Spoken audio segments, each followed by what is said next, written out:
Hello, my lovely people. Welcome. Today we are going to be doing another spine tingling short. I did originally want to do these every Friday. That did not last very long. I forgot to film one last Friday. I'm so sorry. I don't know what happened. I completely blanked. I do have a story. It's the one I wanted to do last week, but now we're doing it this week.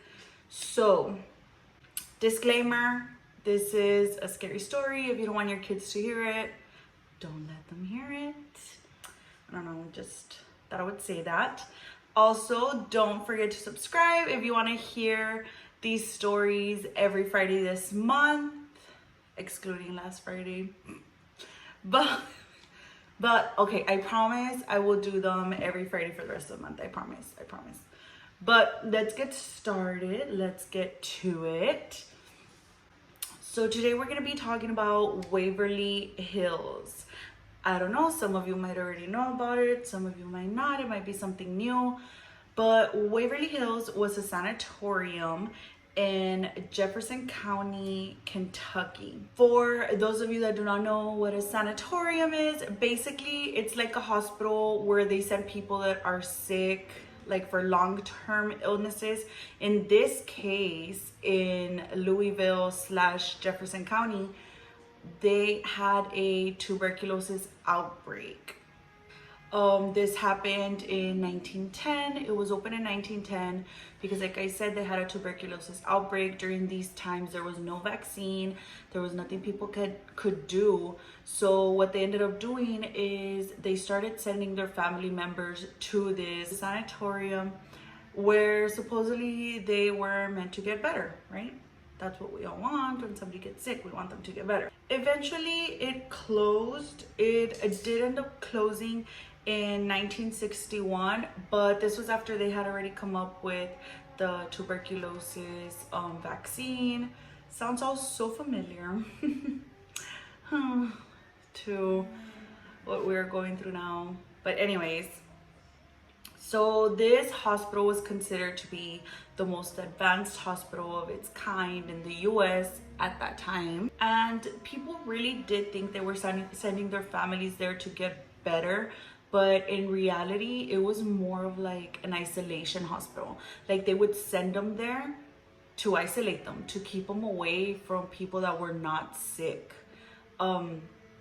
They would separate family members. I guess they had like a wing that was for females, a wing that was for children, a wing that was for males.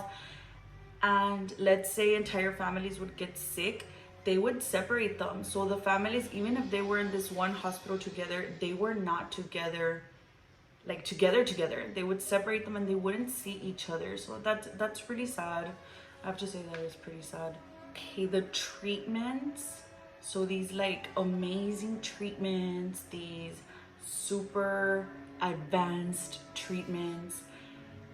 Sometimes, most of the time, I would like to say most of the time, they were way worse than having TB itself. TB is tuberculosis, for those of you that haven't caught on. So I would say, well, I think we would all say after I start describing these procedures to you, they're horrible.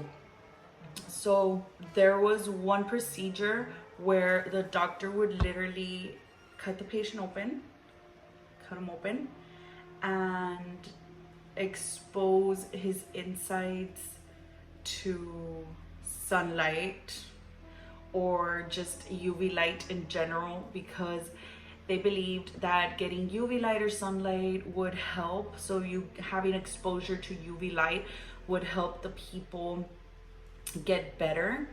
So, well, let me rewind. One way that was a little less harsh is they would take the people outside just to get them to have that UV exposure, that sun exposure. They had like these little enclosed, I guess you could say like a porch.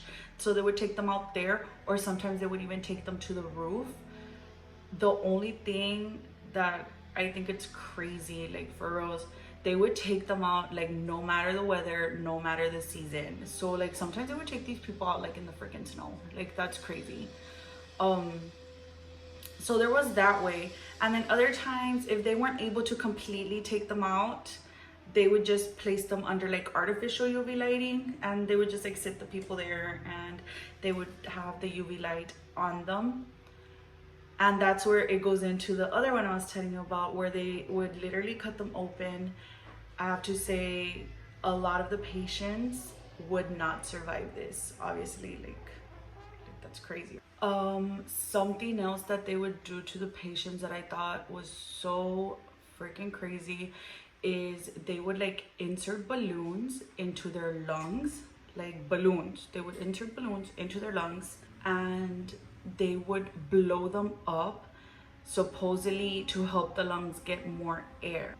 Also, when they would cut them open to get more UV light exposure to stop the bacteria, sometimes they would even go to the point where they would cut out the ribs. So they would cut the ribs, cut the muscle, cut everything, and according to them, this would allow, again, the lungs to get more exposure, be able to expand more so that the people could breathe. Needless to say, a lot of people died. Like, yes, we can imagine that. A lot of people did pass away, sadly. It's horrible. I don't like, it's horrible. It's just so sad. What would happen to these people that would pass away, you may ask? Well, Waverly Hills is very well known for their body shoot. For those of you that do not know, that are not aware of this, the body shoot basically, well, not basically, like they were underground tunnels. So a lot of patients that got healthy, that got better, they were able to walk out through the front door. The people that did not get better, sadly, were able to get out, but not through the front door. They got out through these body chutes. They ended up calling them the death tunnels. So some of you might actually know them as that, as the death tunnels. Basically, there were these tunnels that would lead from under the hospital, and they would lead down the hill to some train tracks where a train would come and literally take the bodies. They would do this because the doctors believed that if people didn't see the bodies, it would help them get better, because it wasn't all about just getting better physically. They were also supposed to get better emotionally, mentally, spiritually, everything, like just get better in general. So they would try to do this to cover up the amount of people that were not leaving alive, because that's scary. Like, imagine you being in this hospital with TB, seeing countless amounts of dead bodies being like taken out in front of you. Like, I'm pretty sure that would mess you up bad. So they would take these bodies out through these chutes. They would put them on top of like carts, I guess, and it was motorized, and it would just take them down the hill, and then the train would pick them up and take them away. Families weren't able to see these bodies because they had TB, right? Like, they were infected. They didn't want for the families to get infected as well. So that was the death tunnel. Needless to say, that area is extremely haunted. There have been lots of sightings there. There have been lots of strange feelings. You feel people walking beside you. You feel people walking behind you. And what do I mean by people seeing that? Well, you can actually go and tour Waverly Hills.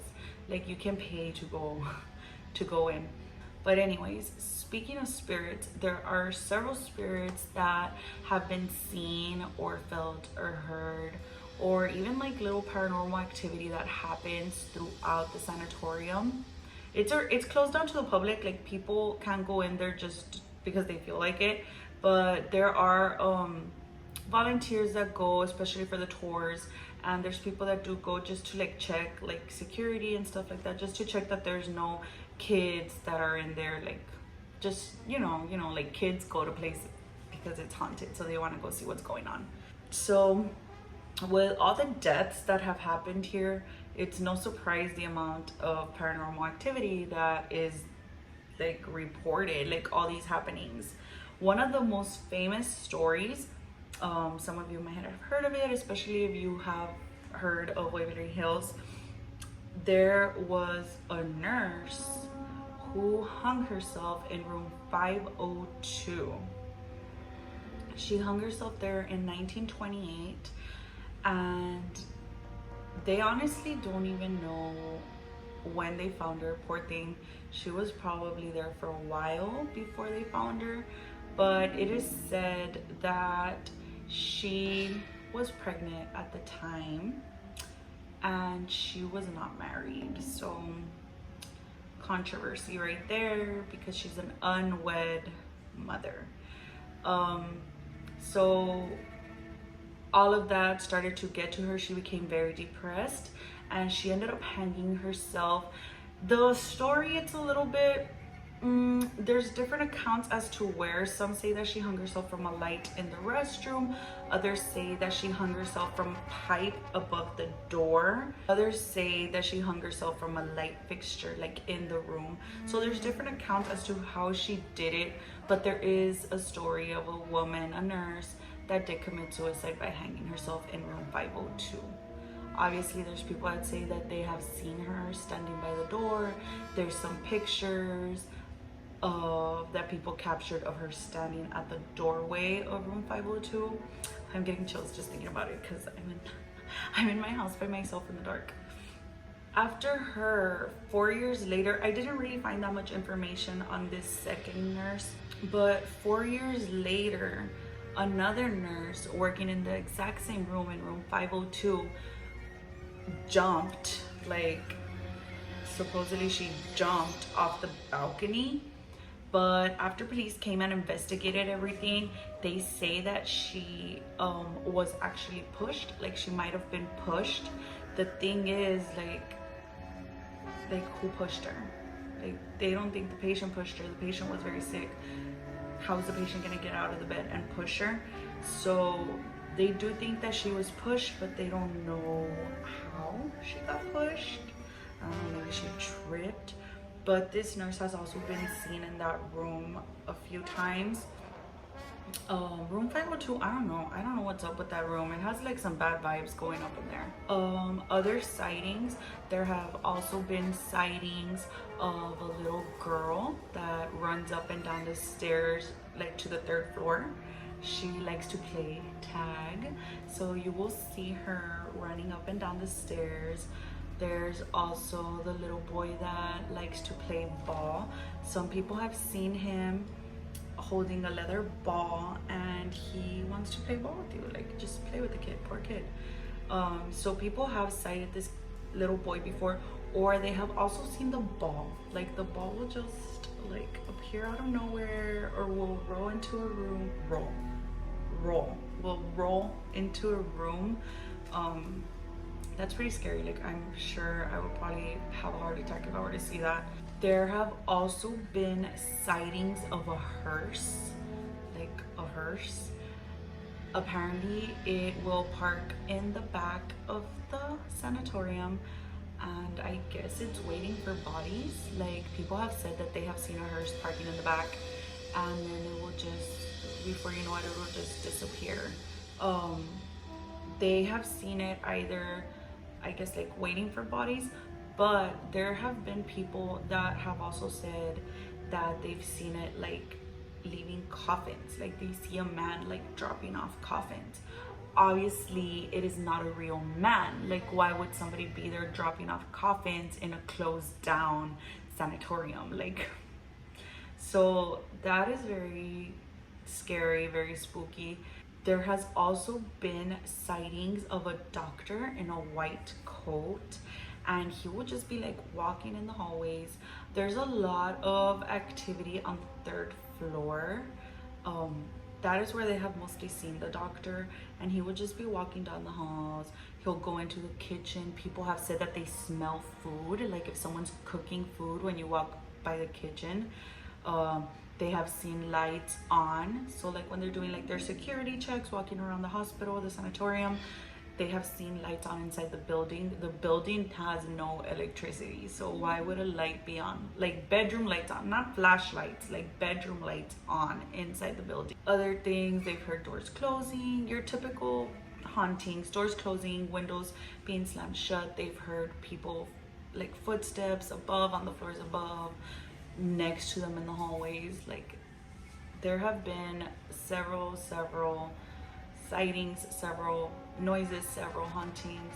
But when it does come down to it, these are all just stories, right? It could just be our overactive imaginations. But you never know, you might encounter something if you ever go visit.